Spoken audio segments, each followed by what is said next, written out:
Nelson Mandela کا شمار دنیا کے عظیم ترین رہنماؤں میں ہوتا ہے، جنہوں نے اپنی زندگی میں ظلم و ناانصافی کے خلاف لڑ کر دنیا کو امن اور مساوات کا سبق دیا۔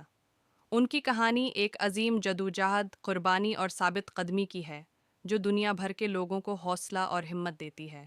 نیلسن منڈیلا جنوبی افریقہ میں پیدا ہوئے، جہاں ہمیشہ کے لیے رہیں گے۔ نسلی امتیاز کا نظام اپنی انتہا پر تھا۔ اس نظام کے تحت گورے اور کالے لوگوں کے درمیان سخت تفریق کی جاتی تھی، اور سیاہ فام لوگوں کو ہر قسم کے بنیادی حقوق سے محروم رکھا جاتا تھا۔ اس ناانصافی کو دیکھ کر منڈیلا کا دل تڑپ اٹھا، اور انہوں نے نوجوانی میں ہی ظلم کے خلاف آواز اٹھانے کا فیصلہ کیا۔ انہوں نے سیاہ فام لوگوں کے حقوق کے لیے سیاسی اور سماجی جدوجہد کا آغاز کیا۔ اپنی اس جدوجہد کی وجہ سے انہیں قید کیا گیا، اور وہ 27 سال تک جیل میں قید رہے۔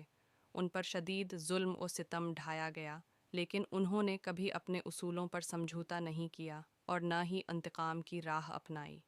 جیل میں ان کا عزم اور بڑھ گیا، اور وہ مزید پختہ ارادے کے ساتھ باہر نکلے۔ بالآخر عالمی دباؤ اور جنوبی افریقہ کے عوام کی حمایت کی بدولت 1999 میں نیلسن منڈیلا کو رہا کر دیا گیا۔